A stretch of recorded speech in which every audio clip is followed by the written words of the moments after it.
FBI Director Mueller.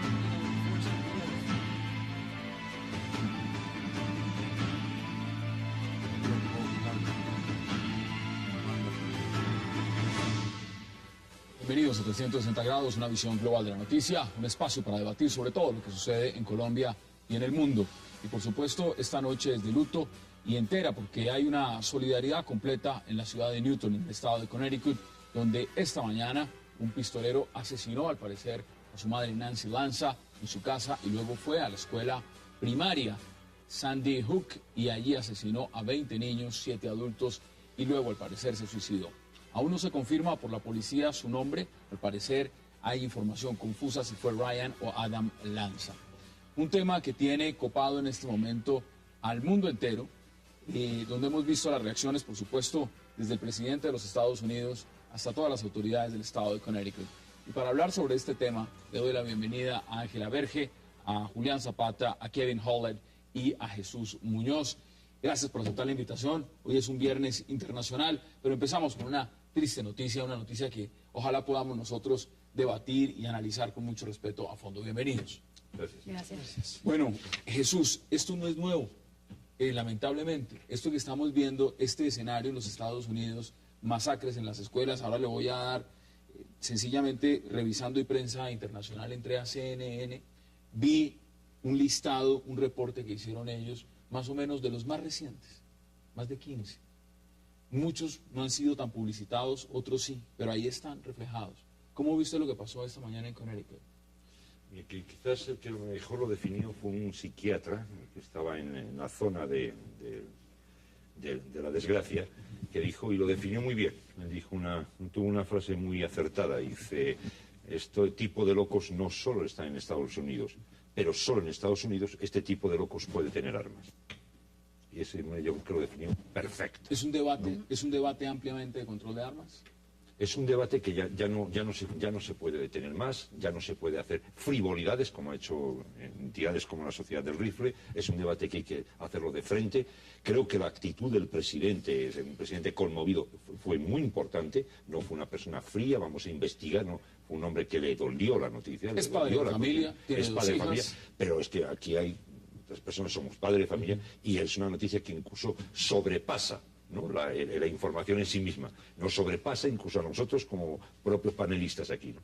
Tenemos hijos y es una noticia que cualquier momento uno piensa en la carita de terror de cada un niño de esos al ver un energúmeno con armas pegándole un tiro. Impacta algo muy grande, Ángela, y es el hecho de que justamente es una escuela donde van niños entre 5 y 10 años. Primaria, sí. Esto allá está diferenciado, como en diferentes países del mundo. Allá está elementary school, la escuela elemental, el high school, que es la secundaria. Son separadas, no se combinan. ¿Qué haya pasado en este escenario le da más trascendencia? Bueno, nos da más trascendencia porque seguramente nos mueve más el corazón. No es lo mismo 20 críos, ¿vale?, de 5 y 10 años, que a lo mejor 20 personas de entre 30 y 40, pero son muertos. El problema es que siguen siendo muertos y el problema, como he leído en varios medios internacionales, no es el problema que como una persona de 20 años, que sigue siendo un niño, o sea, es que tiene 20 años, puede entrar en un colegio con 3 armas de fuego y un chaleco antibala. Ese no es el... 3 armas de fuego registradas a nombre de su madre. Correcto, y que se pueden adquirir con total, vamos, que no hay ningún tipo de problema en comprarlas, ¿no? O sea, ¿cómo una persona de 20 años tiene esas armas en su poder, puede alcanzarlas y tiene un chaleco antibalas? Yo creo que ese es el debate. Creo que sí. El problema es que dentro de 2 semanas seguramente ya esto se habrá diluido. No esperemos a que haya otra matanza dentro de cierto tiempo. Vamos a mirarlo en el contexto en que usted lo plantea. Julián, ¿usted cómo lo ve? Porque mire, estoy aquí, he estado viendo mucho el Twitter, y el Twitter, mire lo que dice hoy, por ejemplo, lo dice Jorge Ramos en los Estados Unidos. Dice, ¿es la peor masacre en una escuela de los Estados Unidos? Y pone luego puntos de interrogación y dice, ¿por qué? Hay 300 millones de armas en el país y 38% de los hogares tienen pistolas. Esto, bueno, en nuestro sentido pésame al pueblo norteamericano. A ver, Hassan y queridos televidentes de Cable Noticias, estos temas los hemos analizado en otras ocasiones. ¿Qué es lo más lamentable? Hemos dicho que esto parece duro, pero es producto de una sociedad enferma que se está suicidando, se está matando a sí misma. Esto no es nuevo, esto es un tema del siglo XVIII. Vemos masacres en los colegios, en las universidades, vemos masacres en las salas de cine, entre los mismos militares que matan a sus propios compañeros de trabajo. Y algo no funciona, es decir, además es una sociedad que ha reflejado su odio externo, sus gobernantes, a su vez estos locos enfermos vienen y se matan a sí mismos, y hasta lo hemos heredado en América Latina. Aquí en Colombia tuvimos uno de esos señores aquí, en un restaurante que hizo una masacre, ¿sí? Entonces algo no está funcionando, y sobre todo que han vuelto un dogma el tema del porte de armas, es decir, esta enmienda, creo que la número 2, la han vuelto infalible, como los dogmas de la infalibilidad papal, los dogmas de la Inmaculada Concepción, es decir, pero estas son cosas que no tienen sentido, porque se sabe que es una sociedad que tiene problemas, que no enferma, además es un estado carcelario. ¿Cómo así con eso ya que tiene más de 2 millones de, Julián, 2 millones de presos? Usted ya está diciendo muchas cosas, sí. Digamos, estado carcelario, sociedad enferma. Bueno, hay una cosa que yo dije un poquito, y es lo siguiente. La diferencia quizás que hay entre Estados Unidos y Colombia, por ejemplo, es que en Estados Unidos se cuenta, pero masacres de este tipo, los paramilitares en Colombia las han estado haciendo días enteros, semanas seguidas. Han sido auténticas barbaries las que se han hecho.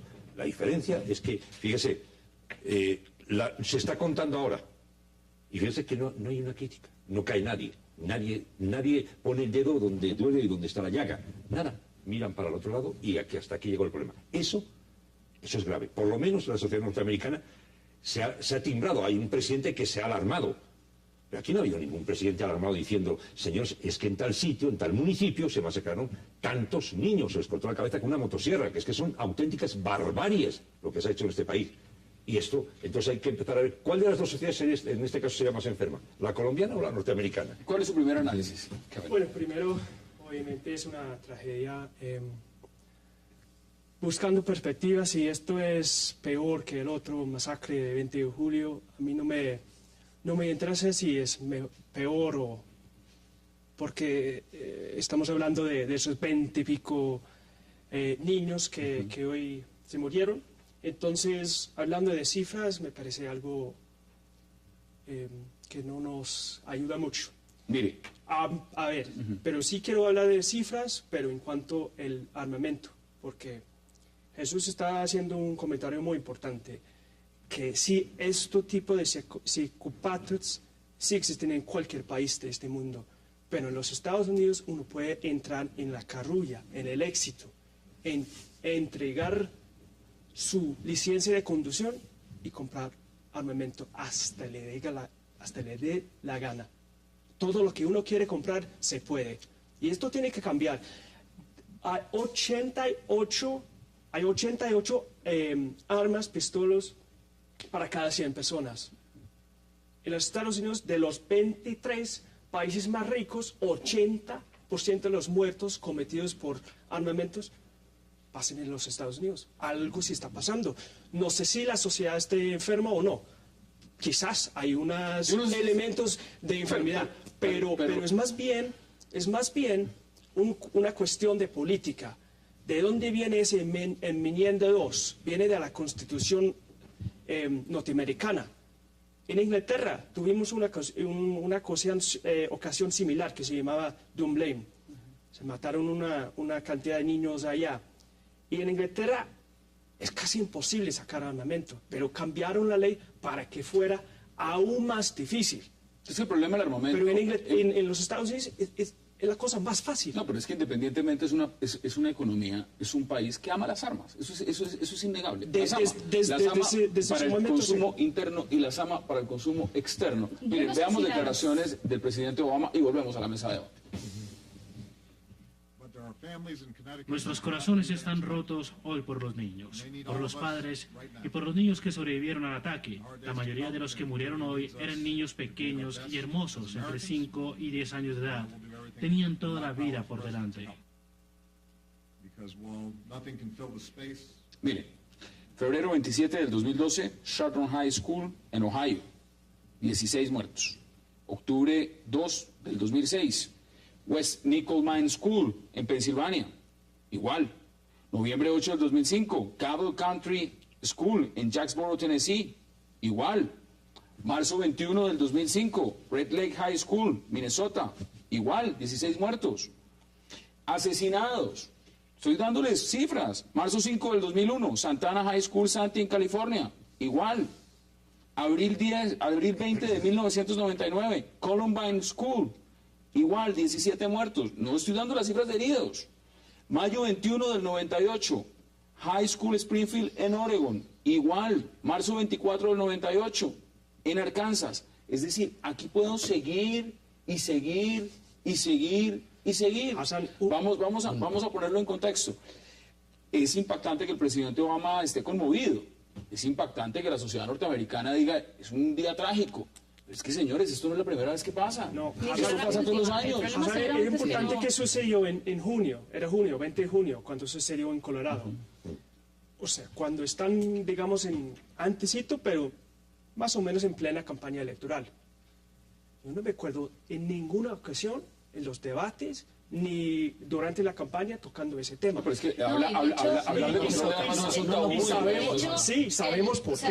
Quiero decir, la ridiculez de entonces del cine de Aurora fue que se prohibió que al estreno de la última de Batman se fuese disfrazado. O sea, el problema es que no hay. El problema es que en Estados Unidos portar un arma es un derecho. Seguramente es el caldo de cultivo, pero es un derecho desde 1791. Miren si ha cambiado las cosas desde 1791.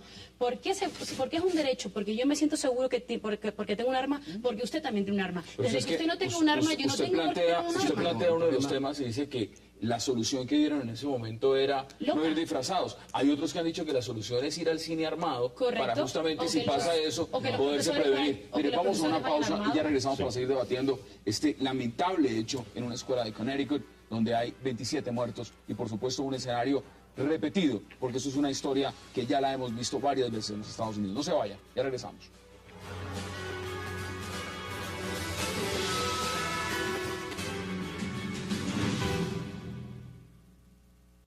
Recordamos situaciones como las del 9/11 de septiembre, donde miles de familias fueron afectadas. Así también nos pasó. Quiero decirle a nuestros ciudadanos que estaremos junto a ustedes para enfrentar esta clase de circunstancias que prácticamente el diablo estuvo de visita en nuestro pueblo. Vamos a salir de esto. Regresamos a 360 grados. Mire, Julián, uno de los temas puntuales acá es la misma organización que puede hacer un Estado, un gobierno, porque esto es incontrolable. Hay que verlo de una manera también. Muchos dicen, bueno, si el tema es de control de armas, pues entonces miremos lo que está pasando en otros países del mundo. El tema es cómo se puede controlar que esto pase en escuelas. Porque es que cuando uno ve las declaraciones del presidente Obama, la gran preocupación de todos es que dicen, uno se imagina que uno manda a los niños al colegio y allá van a estar bien. Uno los está mandando a un campo minado, uno no los está mandando a una zona de combate, uno no está enviando a los niños en un país con conflicto interno y con guerrilla o con paramilitares. Uno está viviendo en un país del primer mundo donde está enviando a sus niños es al colegio. ¿Cómo se controla eso? Esa es la gran pregunta que se están haciendo el día de hoy muchos norteamericanos, porque eso no se puede comparar con otros fenómenos. Es un caso muy particular. Escúchame que yo siga insistiendo en los temas que son de fondo. Esta es una sociedad que vive en psicosis de guerra. Estados Unidos, la sociedad norteamericana, no es una civilización, es una cultura tecnológica. Esto ha llevado a que el mensaje del cristianismo, del cual mayoritariamente es cristianas, no importa la tendencia que tengan, anglicana, protestante, presbiteriana, mormona, ha permeado poco esa sociedad. O sea, y estamos en época decembrina, curiosamente, discute que recordemos esas cosas. Estamos recordando el advenimiento de una de las grandes figuras de la historia, de Jesús de Nazaret y de María de Jericó, y grandes protagonistas de la historia de la humanidad. Entonces, claro, hay un problema y es que no permeó ese mensaje de Jesús, del Evangelio, no permeó esa sociedad. No, que hay una crisis espiritual y moral profunda en esa sociedad. Y claro, ¿por qué razón? Porque eso no se ve en el shintoísmo, en el budismo, el hinduismo, el judaísmo, el islam, no se ve. O sea, hay una crisis del mundo cristiano en general, no solamente con el tema norteamericano. Mira el loco allá en Noruega. O sea, el tipo de crímenes que se están cometiendo en Occidente, en la familia, es decir, el odio a su propia sociedad, o sea, es el suicidio mismo de la sociedad, se ve porque hay una profunda crisis moral espiritual de ciertas sociedades. Pero no es culpa de Jesús, ni de la Biblia, es culpa de que no fue ese mensaje no permeó en la sociedad. ¿Ustedes están de acuerdo? No. No, rotundamente no.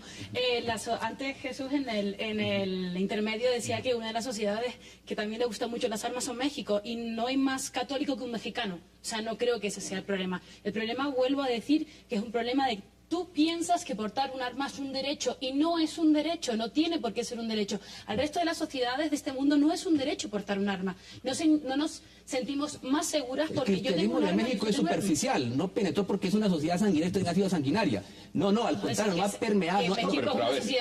Claro, históricamente hay crímenes, muchos crímenes y de guerras atroces. Pero vamos por partes. Es que no podemos comparar la guerra en el narcotráfico entre carteles de la droga, comparar la guerra contra una guerrilla, la guerra... No, aquí no estamos hablando de guerras. Estamos hablando de alguien que va a un colegio, a una escuela elemental y asesina niños, personas. Esto no es una guerra irregular, esto no es un conflicto interno, es otra cosa, es un escenario totalmente diferente. Entonces, aquí no podemos partir de un enfrentamiento militar, que es alguien que tiene el poder, la ley lo ampara para ir y comprar armamento, como si fuera en una tienda de dulces, usarlo para lo que quiera. En este caso lo puede guardar en su casa, puede esperar a que invadan el país, que eso nunca va a pasar, o puede salir a una escuela infantil y matar 20 personas.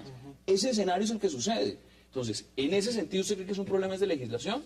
Es un problema, no solamente es un problema de legislación, que sí lo creo, y además, sinceramente, creo que ningún presidente estadounidense en estos momentos se atrevería a meter mano a ese tema, porque es un tema muy sensible, y segundo, es un problema de educación, es un problema de educación de la sociedad.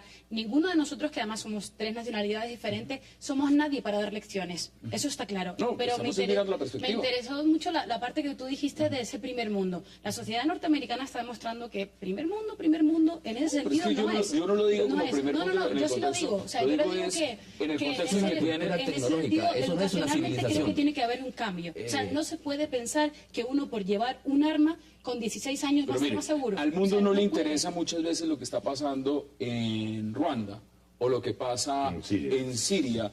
Allá están matando niños todos los días. Sí. Y los están matando con bombas. Pero no se lleva el estigma del terrible mundo. Es que lo que dices tú muy bien, es que es eso, digamos.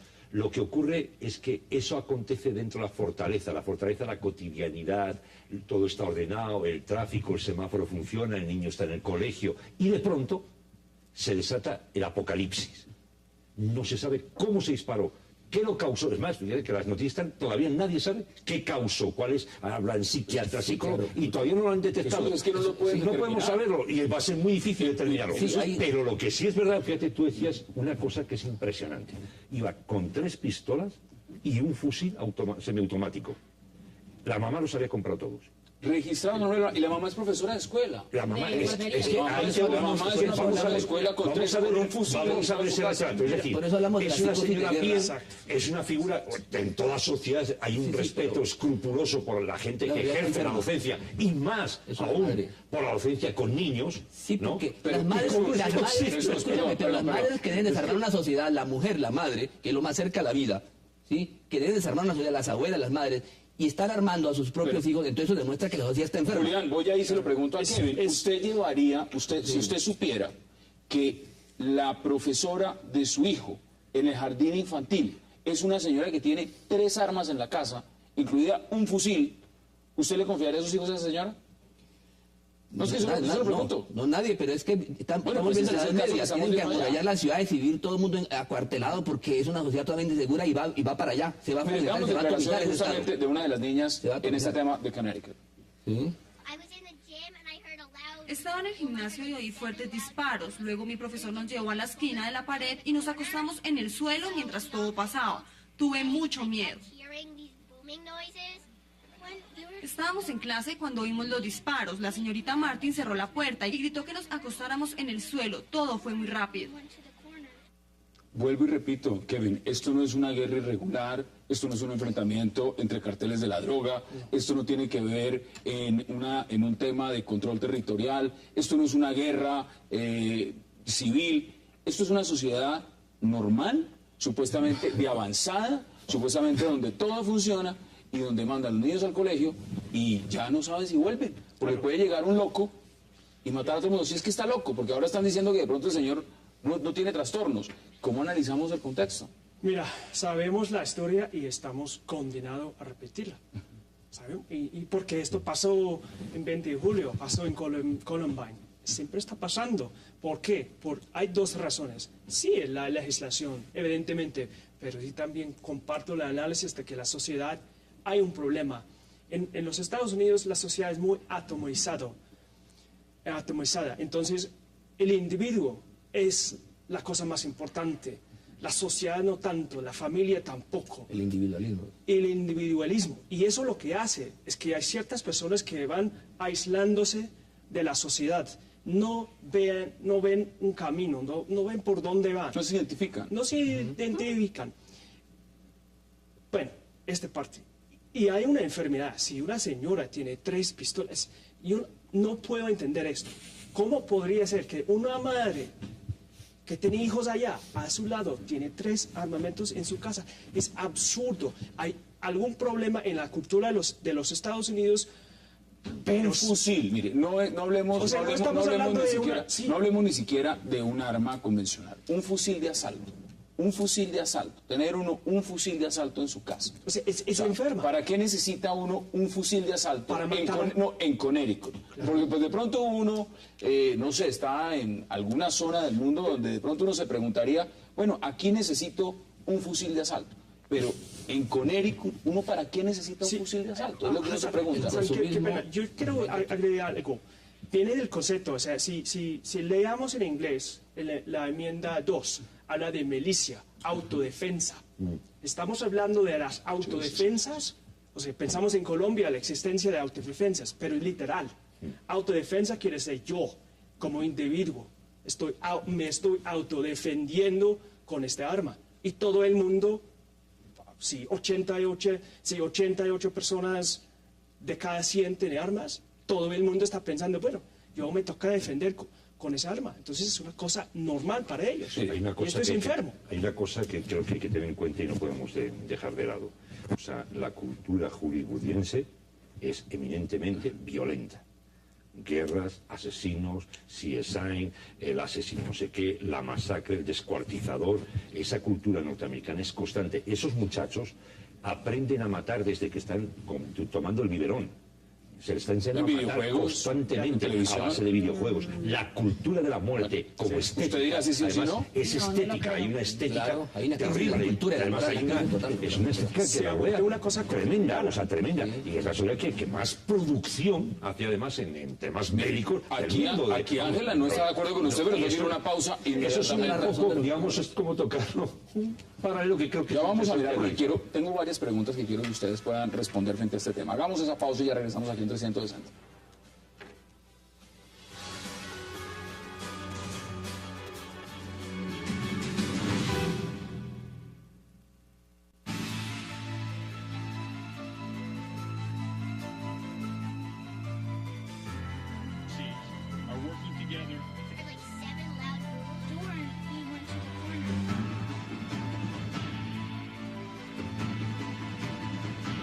FBI Director Mueller.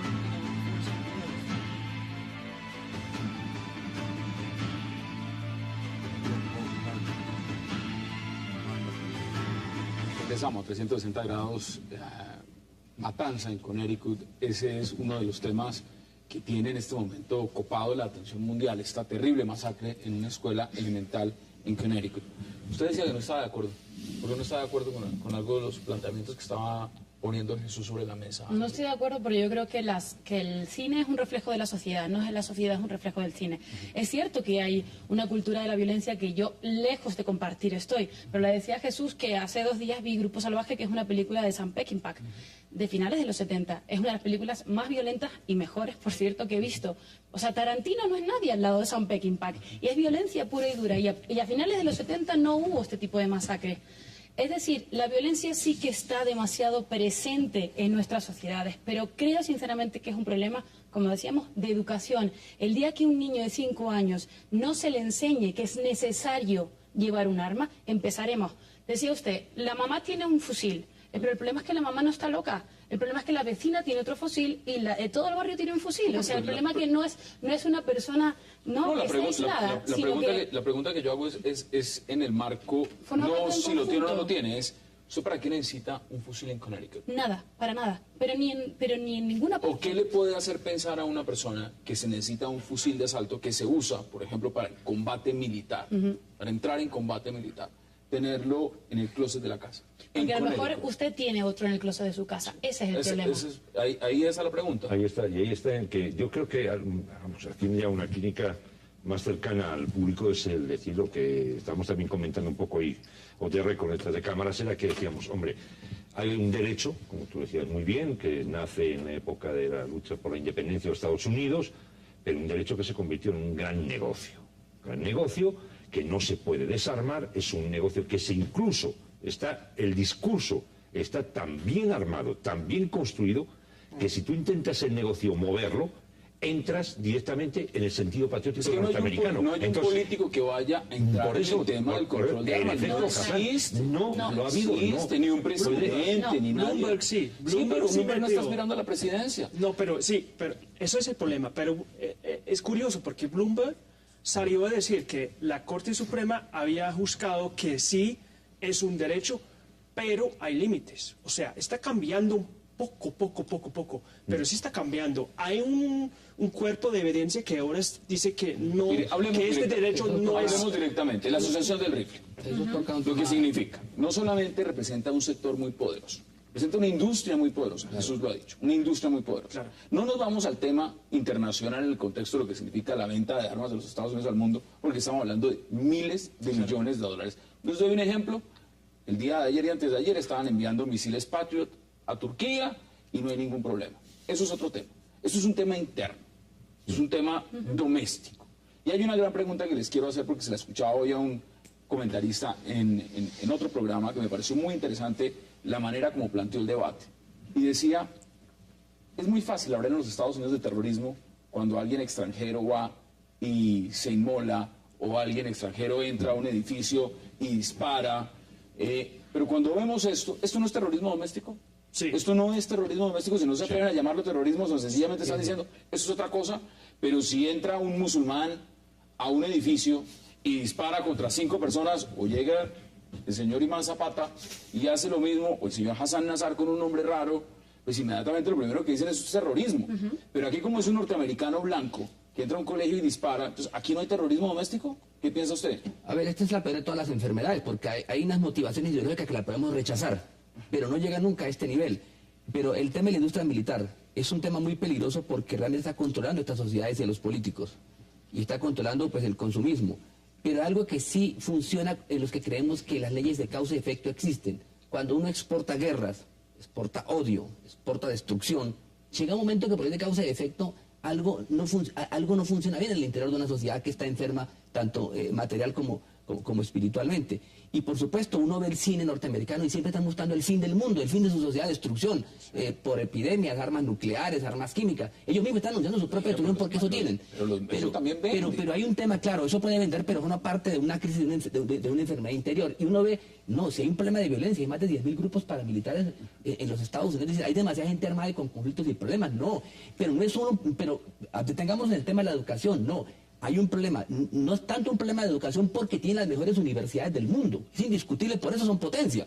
Tienen los mejores centros de educación del mundo desde el punto de vista material e intelectual. Y los tienen. Y los tienen, pero hay un problema moral espiritual y están vacíos. Kevin, ¿qué dice usted? ¿Sí? Bueno, ¿hay terrorismo doméstico? Empecemos por ahí. Sí.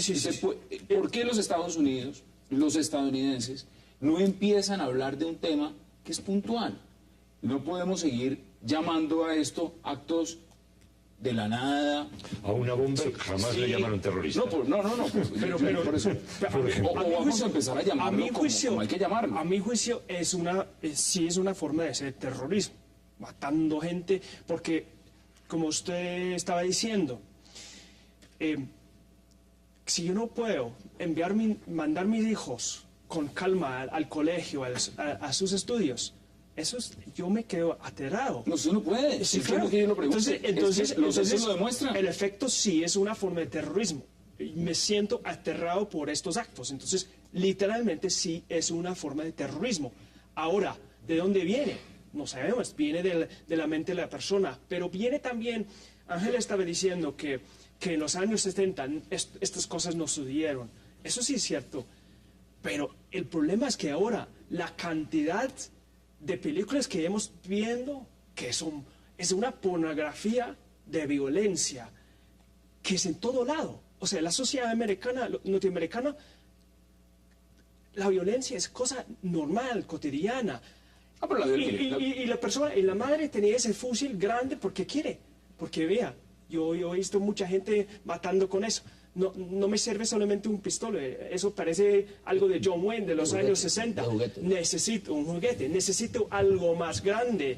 Es como el, iPad de los armamentos. Usted puede comprar, si usted quiere llevarse para su casa en los Estados Unidos una bazooka, pues se la lleva. La gran pregunta es, ¿usted para qué la va a usar? Y si le venden misiles, también lo harían. Y con Zapata, que creo que también va a compartir conmigo. Hay un tema que se le va a poner y yo creo que ya empieza a ser grave. O sea, este tema es algo que está demostrando algo. Es como dije, la punta del iceberg que estabais comentando antes, ¿no? Esto ya está empezando. Por ejemplo, hay un dato curiosísimo. Llegó una época, Felipe Calderón, que su Hassan lo conoce muy bien, que trabaja también esa información internacional, en la lucha contra el narcotráfico, tuvo que llamar al orden al presidente de Estados Unidos y decirle, por favor, cierren las tiendas de venta de armamento que han proliferado por toda la frontera con México, porque el armamento que manejan el sicariato de las drogas en México es más sofisticado que el que tiene el propio ejército mexicano. Pero es que el armamento que tienen ahora los sicarios, que luchan incluso contra la propia policía norteamericana en las zonas duras de droga, es mejor armamento que el que tiene los norteamericanos. Y además, una gran frase que dijo no recuerdo bien el nombre, un socio norteamericano dice, el diseño de las armas está llegando a un estado ya de canallesca tan grande que las armas están diseñadas para que un niño la pueda manejar. Por supuesto, pero es que se lo plantea de esta forma. Menos, son fáciles, son ágiles. Usted plantea México. Le voy a contar algo más dramático de México. Está comprobado, esto es dicho por el mismo gobierno mexicano, las autoridades mexicanas. Los carteles de la droga mexicanos, los crímenes que cometen, las masacres que cometen, es con armamento ilegal que viene a los Estados Unidos. Ilegal. Es ilegal, sí. Esto es armamento legal. Estas masacres no se cometen con armamento ilegal. Estas masacres no se cometen con un armamento que un niño compró en la calle, un adolescente se lo... Son masacres legitimadas por el se adquiere de manera legal, se va a una tienda y se compra o lo compra la mamá. Entonces, seguimos con el mismo tema. Volvamos al tema. Eso no es ilegal, esto es legal. En la educación, pero es que tener la logística para dar una educación no quiere decir que tenga una buena educación. O sea, yo estoy hablando de cuestiones morales, educativas desde los críos. Me da igual que tenga Harvard o que tengan... Me da bastante igual. Yo creo que es una educación desde pequeño. Y sobre el tema del cine también me gustaría hablar. Estados Unidos crea esas películas. El resto lo consumimos. O sea, aquí no estamos libres de decir, bueno, en Inglaterra vamos a ver esas películas. Pero vamos a decir que esto es cine. Pero vamos a decir que esto es cine. Eso es mucho más allá que el cine. Pero a eso me refiero. La realidad, eso me refiero. O sea, esto supera la ficción. Supera la ficción porque es una cuestión de que uno está convencido de que eso es de derecho y está bien hacerlo. Cuando uno está convencido de que está bien hacerlo, no tiene por qué ver que está haciendo nada mal en sus actos. Yo creo que ese es el punto y eso es muy difícil de erradicar. Y como decía... Pues Kevin, creo que Bloomberg está haciendo sinceramente un buen trabajo. No es suficiente, pero al menos escucho una voz. Sinceramente, yo apoyo mucho a Obama, pero no creo que haga nada en esto. Porque sinceramente sería quitarle una legitimidad. ¿Qué político y hay que verlo en el macro, qué político va a cometer un suicidio político? Es decir, pero para eso están. Bueno, pero... Para eso están, o sea, no están para pasar 4 años. Pero se van a suicidar todos, automáticamente el Estado va a desaparecer porque en ese nivel de violencia y psicosis de guerra, donde todo el mundo es enemigo, pues van a volver a la Edad Media, se va a atomizar Estados Unidos y va a desaparecer como potencia. Denme sus conclusiones porque tenemos otros temas, estamos en agenda internacional. En 15 segundos, Kevin, ¿cuáles son sus conclusiones sobre este tema? Lamentablemente, pues lamentamos primero lo que pasó hoy y lamentamos el hecho de que seguramente, tristemente, va a pasar otra vez porque hemos visto este año solo unos 2 eventos de igual magnitud y no vamos a cambiar esa política y mientras no cambia la política de armamento vamos a seguir viendo sus conclusiones en 15 segundos, concluye este debate. No me preocupa el loco que disparó el arma, me preocupan los canallas felices que hacen negocios con las armas. Ahí está, vamos a hacer una pausa porque, pues, realmente no es una pausa, es una mini pausa, porque vamos a cambiar de tema. Tenemos 2 temas más importantes en la agenda internacional. Ya volvemos.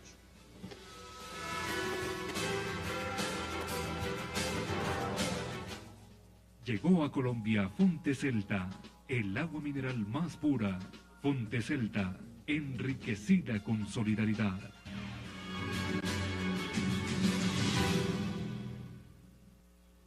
Un número importante de personas muy dignas, admiradas por el pueblo australiano, han expresado sus deseos de apoyar al partido en las próximas elecciones. Regresamos a 360 grados. Miren, antes de que nos vayamos a hablar del personaje del año que me interesa, ustedes saben que las revistas especializadas en todo el mundo empiezan, bueno, ¿cuál es el personaje del año? Me interesa conocer sus opiniones. No puedo dejar pasar preguntarles por el señor Julian Assange, que ya dijo que quiere ser senador en su país y partido político. Y yo me preguntaba, pues este señor está haciendo campaña desde la Embajada de Ecuador en Londres. ¿Usted qué opina al respecto, Jesús? El tipo es un genio. Eso es lo único que puedo decir. Yo cada vez que se saca unas de la manga, ese hombre es un genio. Claro. No puedo verlo de esta forma. Es increíble, un tipo, como dices tú, un tipo que con un computador, 4 mensajes, a la potencia del mundo la pega un susto de muerte, la provocó una crisis interna impresionante, está encerrado en una embajada y ahora anuncia que se va a hacer senador y sigue, y además tiene todos los servicios secretos norteamericanos, realizó un juicio, una cosa escabrosa de violación. O sea, usted ya lo ve como senador. Es una cosa, este tipo, yo la admiro, o sea, es como un James Bond, pero periodista. La verdad, mire, en el primer tema, con las lamentables masacres, vimos cómo esta sociedad ha desnudado la pobreza, su espíritu, su alma, la sociedad norteamericana.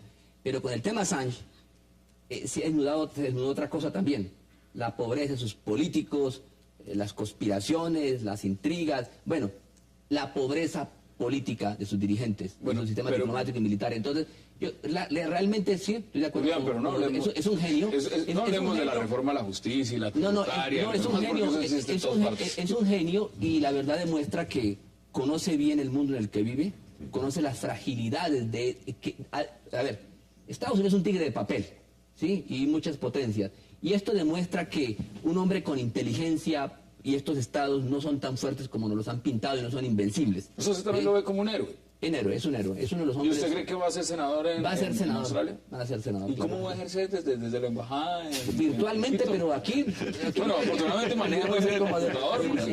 La primera pregunta que me dice, bueno, ¿cómo va a ser? Hay gente que gobierna el mundo desde...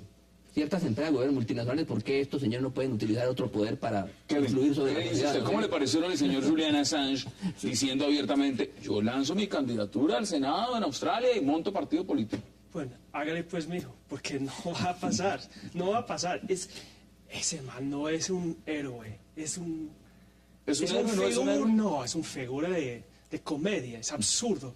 Lo que sí tiene talento para publicidad, pero hasta ahí. Hasta ahí. Están investigándolo por supuestas violaciones de mujeres. No podemos olvidar eso. No es ningún héroe. Es un criminal. Bueno, ahora... El señor está en un asilo por algo, ¿no? Esto forma parte del cartel de los testigos de que en Colombia ya conocieron que en el mundo existe todo eso, ¿no? Esto ya es otra cuestión. Estamos en la época... Yo no creo que Inglaterra sea o Suecia sea Colombia. A mí lo que me asombra, de veras, de Julian Assange, ¿no? Y yo sé que también es de esos héroes ocultos y de esas que tiene Hassan por ahí. Lo que me asombra es lo siguiente, cómo ha sabido manejar perfectamente, y en eso sí coincide un poco con lo que dice Zapata, y es que, hombre, todo lo que se denunció en Wikileaks, y cómo es posible, hasta la historia del helicóptero, cómo masacran a los periodistas, sí, como tal, no se investiga nada, y al final termina investigado el mensajero. El que denuncia. Claro. O sea, eso no tiene ni pies ni cabeza. Él ha cogido eso y así me habéis convertido en figura, pues ahora lo está manejando magníficamente bien. ¿Entiendes a lo que me refiero? Que digo, el tipo es magnífico. Se refugió en la embajada, lo ha dado la vuelta y ahora tiene. Inglaterra tiene un problema que no sabe cómo quitarse de encima por arrodillarse, además, de mala manera, con los servicios secretos norteamericanos. Claro, está muy mal. ¿Qué dice usted, Ángela? ¿Cómo lo dice? Porque este señor no podemos olvidar el antecedente también, ¿no? La famosa independencia inglesa, hombre. No se me puede a mí olvidar ese antecedente, pues yo no voy a justificar en un momento, y menos siendo mujer, si este señor tiene una serie de delitos sexuales, presuntos delitos sexuales, ¿vale? Y si está el caso, hay que procesarlo. O sea, si eso realmente se confirma, hay que procesarlo, y yo no lo voy a defender. Ahora, huele muy mal, sinceramente. Huele muy mal que con todo lo que él ha destapado sea solamente por eso, por lo que Suecia encima lo reclama. A mí sí me parece, no sé si un genio así... Porque no lo pueden por la otra cosa, no puedan. O sea, no tiene herramientas judiciales. Entonces, para... si no hay herramientas judiciales es que tampoco ha hecho tantas cosas malas, ¿no? No. Como dice Estados Unidos. A lo mejor ha hecho una labor de desinfección política muy importante. Pero volvemos al mismo debate de siempre. El tema no es si ha hecho unas grandes revelaciones. Aquí la pregunta, señor, supuestamente Suecia no lo está buscando por eso. El señor lo están buscando porque supuestamente cometió violación en 2 mujeres. Esa es la razón. Y si ese es el marco, y por eso está en un asilo, porque aquí no lo están asilando por razones distintas a lo que lo pide la justicia sueca, pues la pregunta es, este señor, desde una embajada de un país en Reino Unido, tiene ética, moral y demás para decir... No es que yo voy a ser senador en mi país y voy a montar partido político. Ese es el debate. Ustedes saben que en cuanto él salga de esa embajada,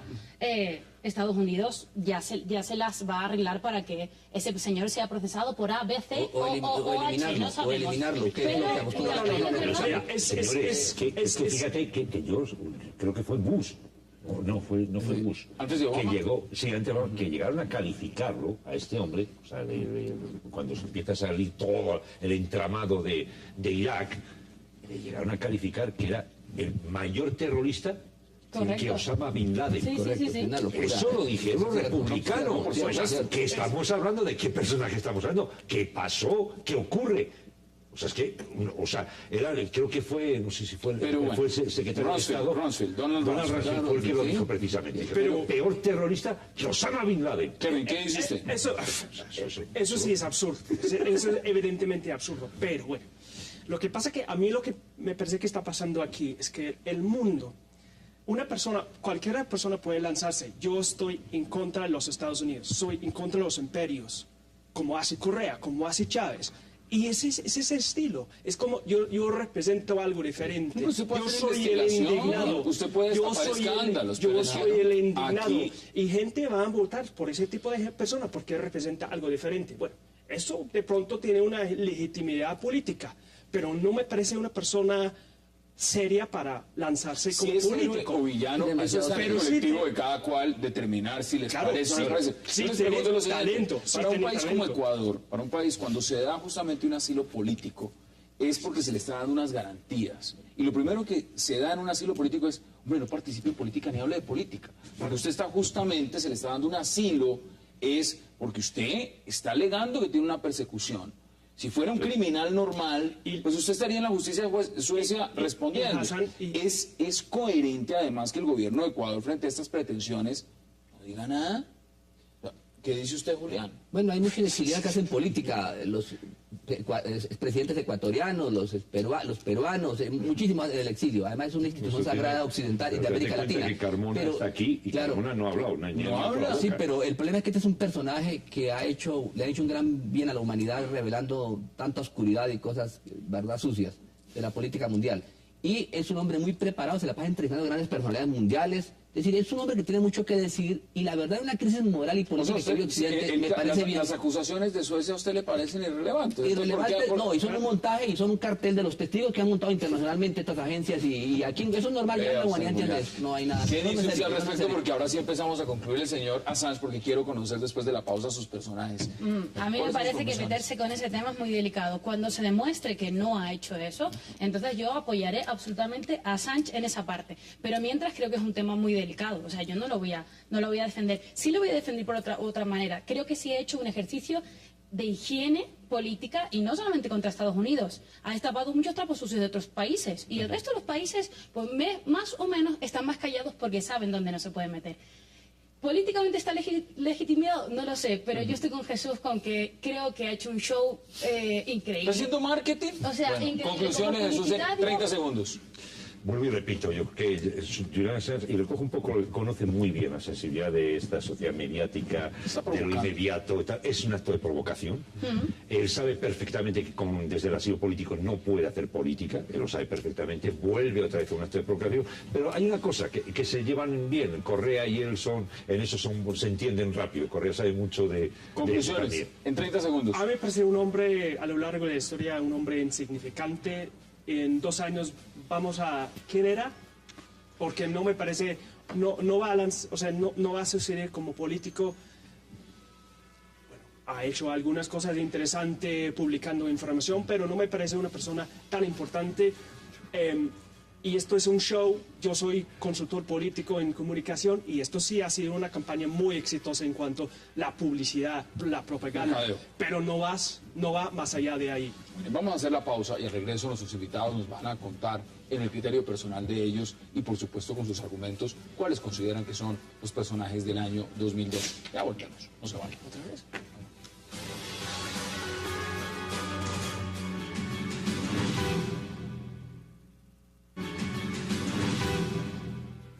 Sí. Regresamos a 360 grados y ahora vamos a hablar del personaje del año porque pues llegó el final del año y pues hay que empezar a dar los candidatos. Ángela, ¿cuál es su personaje del año? Yo creo, hice una ¿cómo se llama? Una apuesta, ¿no? En Facebook con todos los seguidores y todos los amigos y la verdad sinceramente no me ayudaron mucho. O sea, no me ayudaron mucho porque tengo personajes pero puntuales, pero así el personaje internacional no lo tengo. Pero dígame un nombre, bueno, si es que si hay usted le mucho. pregunta a los europeos, el personaje... No, espere, no. Angela Merkel. Angela Merkel para los europeos, para bien o para mal, no estamos hablando del personaje bueno. Okay. Pero yo, por darle un toque ya chistoso al programa, yo creo que me quedaría con Falcao. ¿Falcao? Sí. ¿Personaje del año Falcao? Sí, porque yo soy del Atlético de Madrid. Jesús está riendo. Jesús dice... ¿Por qué no del Atlético de Madrid? ¿Cuál es su personaje? No, yo mantengo que el personaje del año, y que es un hombre que aquellas personas que quieren hundir un país tomen ejemplo de él, y que además es un hombre de unas profundidades políticas, dialécticas tremendas, es el presidente Rajoy del gobierno español. Ese es el personaje. Es el Zapatero dejó España al borde del precipicio y él dio ese paso adelante que se necesitaba. O sea, ya con eso ¿no? Entonces yo creo que un poco, hablando en la clave de humor que aquí nuestra compañera, a mí me parece que el personaje del año es el perfecto ejemplo de lo que nunca hay que hacer para salir de una crisis económica. Él lo aplicó todo. O sea, no dejó nada del decálogo. ¿Cuál es su personaje del año? Bueno, aquí hay unos personajes del año, no, de verdad, ya hablando ya, que aportan y bueno, que son acontecimientos. Sin lugar a dudas, el pueblo palestino. Pero ¿sí? no le acepto... Un personaje, no le acepto Obama, porque ganó una reelección en condiciones difíciles frente a un multimillonario que invirtió de su propio bolsillo $1.500 millones. No sé si por miedo ganó Obama, el miedo del pueblo norteamericano ante la eliminación de subsidios y por supuesto que lo ayudaron los latinos.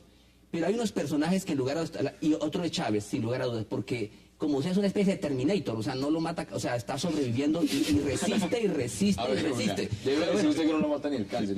Bueno, pero mire, hay un tema, pero sí, eso del mundo, o sea, Obama y Chávez, por lo que significan y por el cráter que le ha hecho, pero en Colombia... Porque esto es como una elección. Usted tiene que votar la papeleta por un... Eso en el mundo, en Colombia, eso en el mundo. Ahora, una cosa hablar del mundo, otra cosa hablar de Colombia. En el caso del mundo, me quedaría en este caso con Chávez por lo que ha pasado y por lo que está pasando. Chávez es su personaje del año. Sí. Bueno. Ahora, en Colombia, Sigifredo López, porque se puso en evidencia que le estaban pintando la cara a la justicia con el cartel de los testigos. Es decir, este tema, y la selección Colombia, sin lugar a dudas, estoy de acuerdo, Falcao y el técnico, realmente son noticias, ¿no? Kevin, salviste la patria. ¿Cuál es su personaje del año? Bueno, yo tengo dos. Uno en Colombia, que es Mariana. Mariana Bajón. Claro, que ganó que despertó en Colombia por primera vez, creo. O sea, una sensación de orgullo, la primera medalla de oro. Y me parece que el deporte siempre es muy importante y muestra qué está pasando en el país. Y esto mostró lo más bueno de Colombia. La segunda persona más como mundial es Assad. No digo que es buena persona, pero ha sido... Bashar al-Assad. Sí, señor. El presidente de Siria. Así, porque Siria ha sido en la coyuntura política del mundo, Siria es el país más importante. Hace un año que esta guerra ya lleva más que ¿cuántos meses? ¿Cuántos años? Ya ¿Cuántos años? 2 años. Y ninguna persona podía, bueno, terminando pero es interesante lo que se plantea. Terminando 2012, podemos, pensando en 2011, cuando terminó, que va a seguir en poder Assad, no, y que el mundo no sabe qué hacer con él. Claro, usted plantea Assad, bueno, me parece válido, cada uno tenga cada un poquito más. ¿Por qué si le parece Assad, no le parece, por ejemplo, Mohamed Morsi, ya que está en el Medio Oriente, el presidente de Egipto? Pues eso, hoy evidentemente es importante, un personaje muy importante, y yo diría que es la persona segunda más importante en el Medio Oriente. Pero digo que lo que Assad ha podido hacer es tener todo el mundo esperando sin saber qué hacer. Que vamos a entrar o no. Que llevan como 360 personas, 300.000 personas muertas en esta guerra civil y no sabemos qué hacer. Y esto es la gran noticia política del mundo de este año. ¿Qué dice usted? Hay muchos personajes. Sí, quizás uno de los personajes del año, para mí que también es impresionante, sea Morsi, ¿no? Sí. Como mujeres, yo creo que Hillary Clinton. Sí. Hillary Clinton yo la admiro por una razón, porque ha sido una mujer bregando con conflictos muy complejos dentro del mundo árabe. Y es sorprendente verla hablando con el presidente de Siria con el pañuelo en la cabeza, ¿no? Eso a mí me quedó sorprendido, ¿no? El valor de esta mujer y el tener que marcar lineamientos, etcétera. A mí me parece que Hillary Clinton es un personaje del año muy interesante, una mujer que muy inteligente. En el marco de lo que significa su país, España.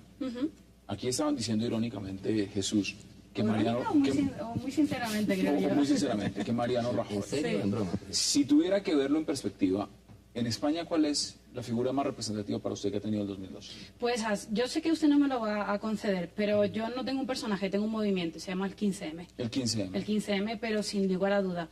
Seguramente porque aparte del descrédito absoluto que existe por parte de la clase política, no solamente en España, ¿no? En toda Europa, por eso hablaba de Angela Merkel, porque tanto la odian unas como la aman otros.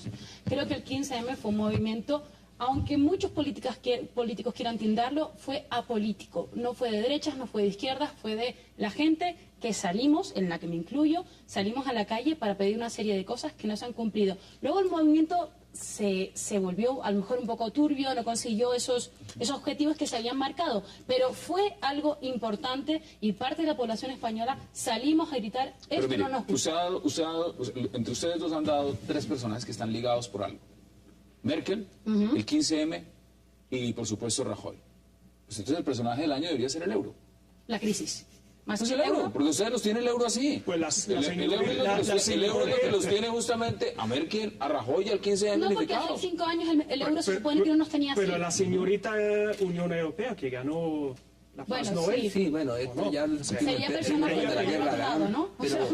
Pero yo curioso, porque el año pasado Time Magazine calificó como personaje del año el protestante, o sea, la persona manifestante. El manifestante. Sí, o sea, que es más o menos la misma cosa. No, pero es que ya, pero mire, hay un tema también de fondo y se les pregunto a ustedes. ¿No están perdiendo legitimidad muchas veces estas nominaciones y estos premios? Que claro, pues también están al criterio de cada cual editorial. Cuando se le da, por ejemplo, el premio Nobel de Paz, por ejemplo, el presidente Obama, muchos criticaron, o el premio Nobel de Paz a la Unión Europea, muchos criticaron. Ahora se empieza a mirar también la perspectiva, porque dentro de estos nominados está, por ejemplo, Psy, como lo llaman, el norcoreano con su video famoso del caballito.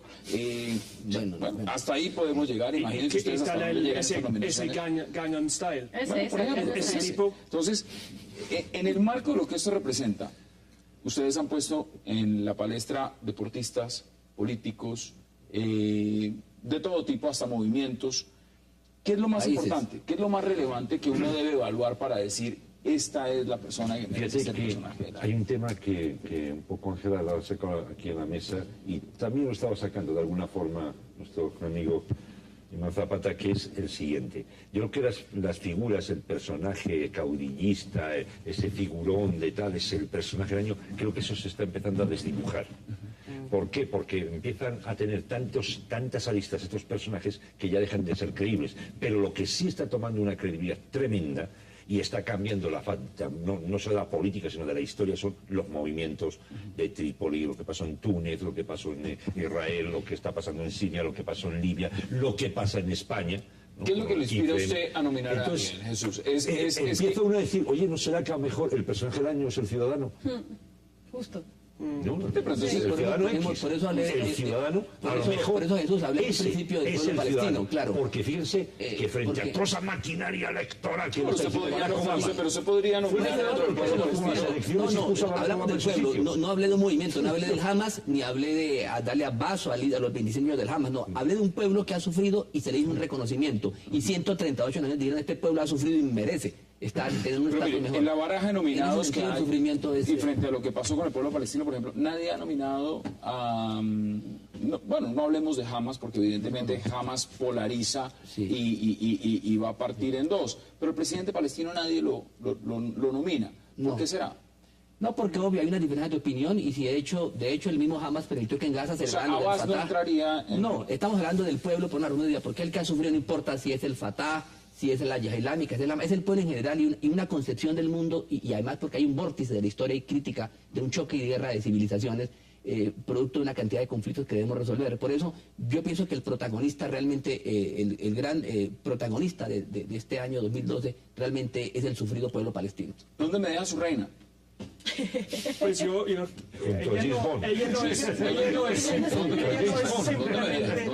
no es simplemente la personaje del año, es la personaje del siglo. Está aferrada. Sí, es aferrada. Lo va a cumplir. No. Se momificó en el poder. Va a cumplirse el personaje del siglo. Podría ser. Ella puede ser el personaje del siglo. Exacto. No, sí, seguro. A mí me gusta más hablar de la gente que no han salido muy bien. El año pasado, presidente Santos salió en Time Magazine como uno de los personajes más importantes. Pero los publireportajes también funcionan. Sí, eso sí. Una persona me escribió hoy diciendo que la persona que ha fracasado ha sido Santos. Yo no necesariamente comparto eso, pero ha sido un año muy doloroso para el presidente Santos. Y quiero también descartar el trabajo que están haciendo las Fuerzas Armadas aquí en Colombia, porque ellos sin el fuero militar, ellos han padecido, han tenido que ir allá en la batalla y luchar para que todos podamos en el futuro hablar del año entrante, ojalá sea la paz, el personaje del año aquí en Colombia. Bueno, eso sería es lo que interno. A nivel latinoamericano, muy interesante, porque mira, ahí estamos viendo imágenes del presidente Santos, pero no se les olvide que el señor Julián Zapata puso como personaje del año a nivel mundial al presidente Chávez.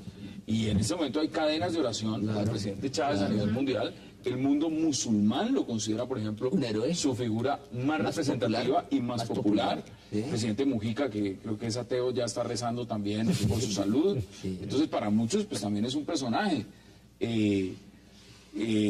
Bueno, entonces, en ese marco, ¿puede ser un personaje del año también a nivel mundial, Jesús? No, que a mí un personaje que estamos dejando fuera del tintero, que me parece muy interesante, y es que es Daniel Ortega. De Ortega. Ortega es el personaje. 70.000 o sea, ¿cómo se ha ganado el mar y cómo regaló los callos a los colombianos? Es increíble. Tengo que hacer una pausa, porque usted acaba de poner un personaje que puede ser personaje del año en Colombia. Daniel Ortega, Nicaragua. Vamos a hacer una pausa y ya regresamos.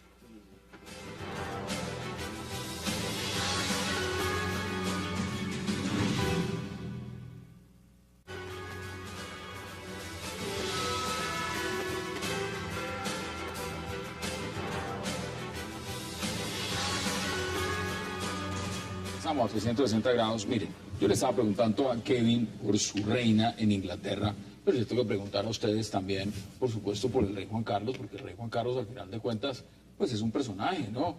En África, estábamos comentando, están muy felices con el rey Juan Carlos. Los elefantes, sí. ¿Es personaje el rey Juan Carlos en España? Siempre es personaje. Siempre es personaje. O sea, el rey Juan Carlos siempre es personaje. Pero lo que pasa es que últimamente como que las cosas no le han ido excesivamente bien, ¿no? Creo que su cuerpo de relaciones públicas y de manejo de imagen o cogieron vacaciones o algo les pasó. ¿Qué pasa con la monarquía? Fueron también a cazar, mejor. Creo que se fueron a cazar también, pero es un auténtico desastre. ¿Usted algún día lo nominaría como personaje del año? No. Nunca en la vida. No, tal vez hace 25 años sí, porque dicen que los españoles no somos monárquicos, somos juancarlistas. Juancarlistas, sí. O sea, quiere decir que a lo mejor el príncipe ahora no, pues ni nos va ni nos viene. Menos los que somos republicanos, ¿no? Pero bueno, hay ese respeto. Pero ya, cuando una persona hace lo que está haciendo este hombre, no existe ese tipo de respeto. Julián, ¿usted dónde me deja al presidente Ahmadinejad? ¿Dónde me deja al Ayatollah Jamenei? ¿Dónde me deja a todos esos personajes? Obvio, hay una cantidad de hombres influyentes. El presidente de China, el caso de Putin, que es un personaje que regresó y con mucha fuerza. Se lo ha puesto muy bien, Vladimir Putin. Y por supuesto, el hombre más influyente del Medio Oriente y uno de los hombres más poderosos del mundo es el gran líder, el imam Ali Jamenei, el Ayatollah Jamenei. Es un hombre, además ya después de más de 25 años. Bueno, eso también son influyentes, o sea, para nadie es un misterio que el Estados Unidos de Israel es influyente, ¿sí? Pero la verdad es que hay muchos personajes influyentes en el mundo y van a ejercer cada vez mayor influencia, pero mencionan a Mursi, sí, Mursi es un personaje importante nuevo, pero es que Jamenei, el líder Jamenei, tiene más de 20 años ejerciendo el poder. Ustedes han puesto personajes... Y Putin, que realmente se reencauchó muy bien. Han puesto personajes que representan política, han puesto personajes que representan deportes. Ninguno ha puesto un personaje que tenga que ver con tema tecnológico. Ninguno ha puesto un personaje, por ejemplo, que reúne esas características. Recordemos también que Time en su momento puso a Zuckerberg, el de Facebook, como personaje del año. Veamos también lo que pasó con Steve Jobs. Veamos también lo que significan hoy en día las redes sociales, las movilizaciones. ¿Dónde quedan esos personajes, Kevin? No quedan ahí. ¿O los económicos? No, me parece que las redes sociales, la tecnología es importante, pero sin movimientos, sin políticos no tiene nada. Es solamente gente hablando nada. Pero hoy en día las movilizaciones no se dan también a partir de esos instrumentos, es decir... Sí, pero son instrumentos, Hassan. Ese es el punto. Estamos hablando de personajes, gente que puede convocar otra gente para moverse, movilizarse. La tecnología no lo hace eso. Es una herramienta que es muy bonita ya tu iPad, pero no... El iPad no solo no hace nada. No, pero ¿qué sería, por ejemplo, de la primavera árabe sin el Twitter? Eso, pero ayudó, pero es una herramienta. Pero sin el movimiento, sin esos pensamientos, sin los políticos, no hubiera pasado nada. Entonces, ¿qué dicen ustedes? Hay muchos candidatos también en esa baraja. Hay muchos nombres. Jesús, ¿le suena alguno o ninguno? No, yo creo que las grandes leyendas se fueron y el último que está tiene problemas con la justicia tremenda, que fue creo que el inventor del antivirus, ¿no? Creo que esas leyendas, que un poco vamos a retomar y darle ese estatus, ¿no? A esa gente desde Steve Jobs, eso ya creo que tendrán que pasar muchas generaciones. Hay un personaje muy interesante que también pues, se considera año, y me estaba aquí soplando y se lo voy a robar a nuestra compañera Ángela, que es Berlusconi. Puede reencaucharse próximamente. Berlusconi es un personaje muy interesante. Está. Eso ya está recauchado. Es otro personaje genial, independiente de cualquier cosa. Sí, ese es el punto. Tiene unos cambios como el fútbol. Además, como dueño de equipo de fútbol grande, hace cambios de frente, es increíble. Una capacidad de renovarse y hacer cosas. No es que me guste Berlusconi, pero es que realmente tiene una agilidad, es capaz de cambiar el discurso. Y bueno, y ahora va a estar con el pueblo, y aunque son muy ricos, y es un hombre muy rico, pues ahora parece que estuviera con el pueblo porque está criticando todo el sistema monetario europeo. Me he dado cuenta que le gusta, mire la baraja de candidatos que ha puesto usted esta noche. Le gusta desde Chávez, pasa por Obama, se va a Ahmadinejad, y luego le gusta Berlusconi. Y Putin. Imagínese usted esa baraja de candidatos, señor. Sí, porque son influyentes, y además estos personajes tienen, además para que alguien sea importante, tiene que tener cuerpo y alma, ¿sí? Para poder discutirlo. Por eso los temas de la tecnología, pues... Oiga, solo han puesto una mujer en la baraja, 2 mujeres. Sí, son fuertes. Solo 2. Sí, la Merkel y Hillary Clinton, 3, claro. 3. Mariana Pajón, Angela Merkel y Hillary Clinton. ¿Qué pasa con las mujeres? Pero ¿saben qué? Yo le voy a ser muy sincera. Yo creo que al final no hay personaje del 2012. ¿Va a quedar un punto de interrogación? Hay una labor muy difícil de selección. Evidentemente no, el Time no va a dejar No, nunca va a dejar la carátula vacía. Pero para nosotros, para el día a día, sinceramente, pues en Colombia el personaje es el desplazado que saca a sus hijos adelante, y en España es el padre de familia que consigue, después de 3 años sin un trabajo, dar de comer. Ustedes me dieron los nombres personales de ustedes. Ahora díganme, evidentemente, uno de los más reconocidos, para concluir, es el de la revista Time. ¿Cuál cree usted que va a ser de la revista Time? Y le voy a dar nombres, Jesús, porque los tengo aquí enfrente. Pues hay muchos, evidentemente hay muchos, pero en su carátula, de los nombres que más mencionan, de los que aparecen por lo menos con foto, están el presidente Barack Obama, está el presidente Mursi, está el candidato a la vicepresidencia republicana Paul Ryan, está Hillary Clinton, está el nuevo presidente chino, está la niña pakistaní que sufrió este atentado que casi le cuesta la vida y que representa la lucha por la educación en Pakistán, está el Gangnam Style. Es decir, de todos esos personajes, ¿cuál cree que usted, Time, se va Barack Obama. Sí, claro. No creo. El Time, porque además no hay que olvidar que estos inteligentes políticos norteamericanos como Obama y la Hillary Clinton están buscando unos aliados grandes en Egipto y otras potencias árabes para liderar una guerra contra otros sectores musulmanes. O sea, son muy inteligentes, están haciendo guerras secretas tremendas. Han cambiado, ya no van en guerras directas como contra Irak o Afganistán. Ahora son guerras indirectas. Y van a escoger a Mursi, porque lo necesitan. Bueno, ese análisis me parece muy interesante. Sí. Usted dice, Mohamed Mursi. ¿A quién van a escoger? Yo creo que no deberíamos darle ningún premio a algún político porque en el fondo están haciendo su trabajo. O sea, a nosotros no nos dan premio para hacer nuestro trabajo, a ellos no.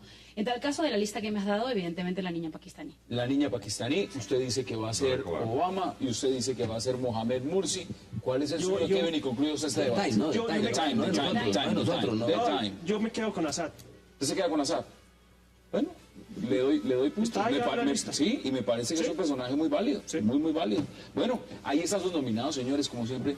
Y Ángela, qué placer, me encantan los viernes, no solo porque es viernes internacional, porque nos sentamos, porque hablamos de muchos temas. Gracias por aceptar la invitación. Kevin, un verdadero placer. Julián, como siempre, un verdadero placer. Ángela también, y Jesús, gracias por acompañarnos. Y a ustedes, gracias también por estar con nosotros. Nos vemos el lunes con una nueva agenda, con nuevos invitados, nuevas posiciones y, por supuesto, con muchos temas de interés, no solo de Colombia, sino del mundo. Hasta una próxima oportunidad.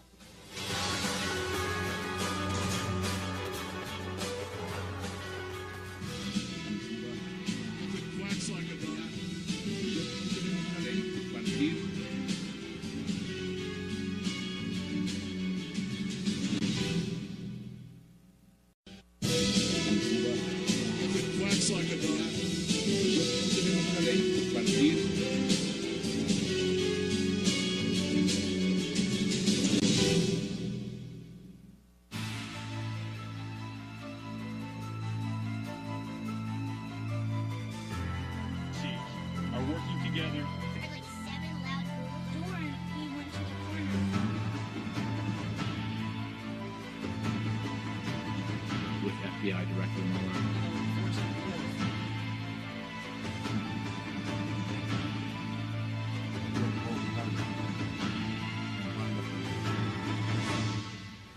Bienvenidos a 360 grados, una visión global de la noticia, un espacio para debatir sobre todo lo que sucede en Colombia y en el mundo.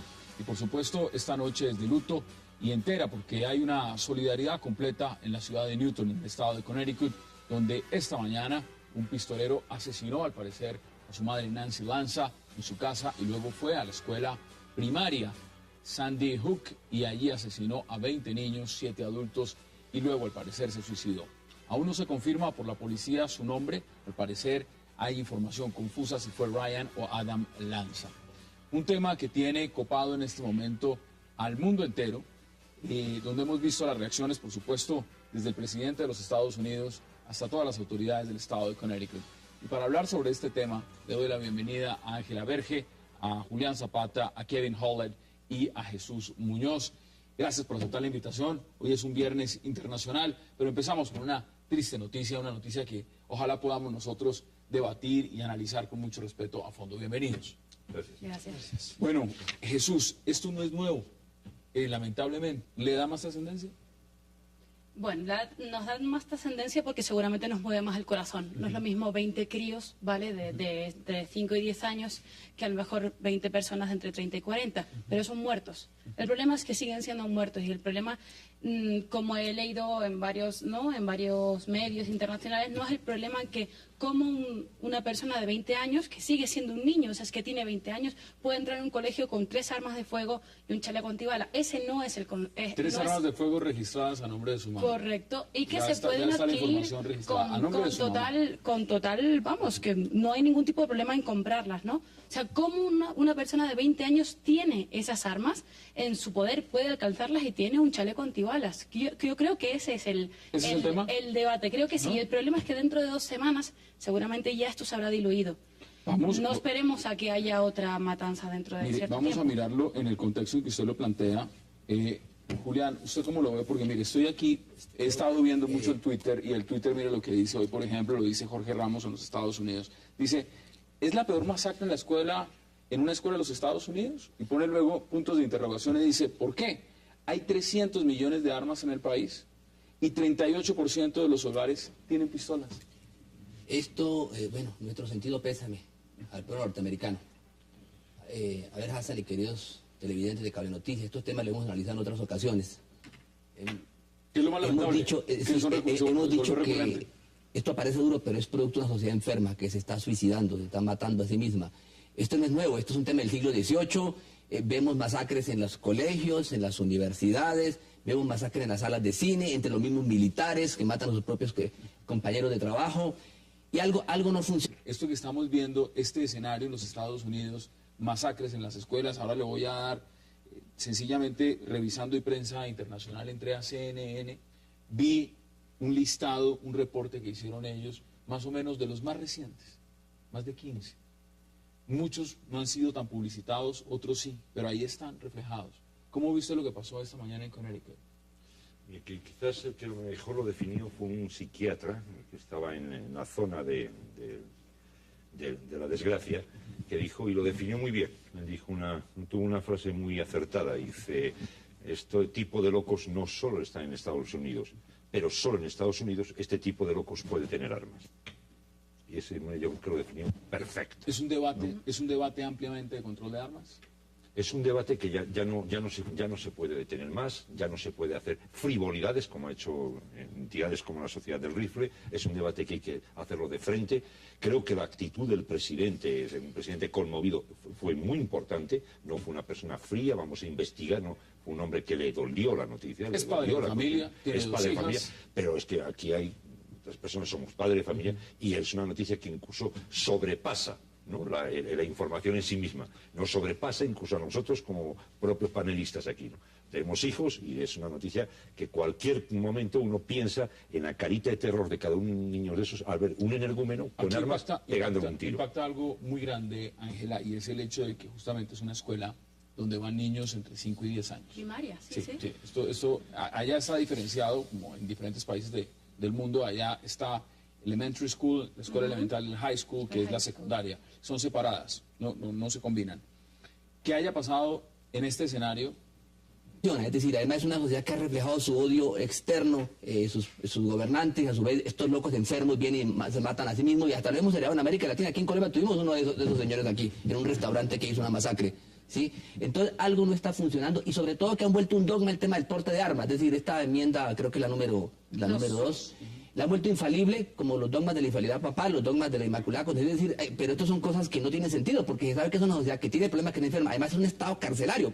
¿Cómo así con eso ya que tiene más de 2 millones de 2 millones de presos? Usted ya está diciendo muchas cosas, digamos, estado carcelario, sociedad enferma. Bueno, hay una cosa que yo difiero un poquito, y es lo siguiente. La diferencia quizás que hay entre Estados Unidos y Colombia, por ejemplo, es que en Estados Unidos se cuenta, pero masacres de este tipo, los paramilitares en Colombia las han estado haciendo días enteros, semanas seguidas. Han sido auténticas barbaries las que se han hecho.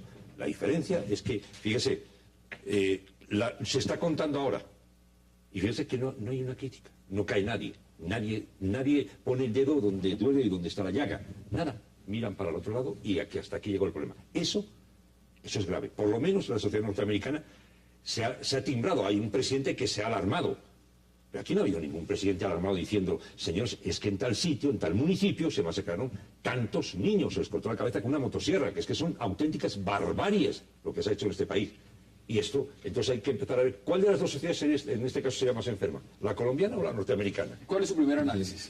Bueno, primero, obviamente es una tragedia. Buscando perspectivas, si esto es peor que el otro masacre de 20 de julio, a mí no me interesa si es peor o... porque estamos hablando de esos 20 y pico niños que hoy se murieron. Entonces, hablando de cifras, me parece algo que no nos ayuda mucho.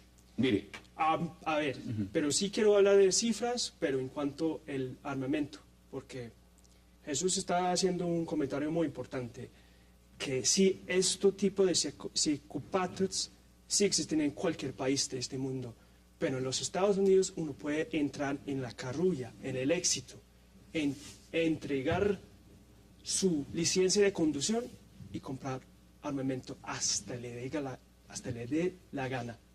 Todo lo que uno quiere comprar se puede. Y esto tiene que cambiar. Hay 88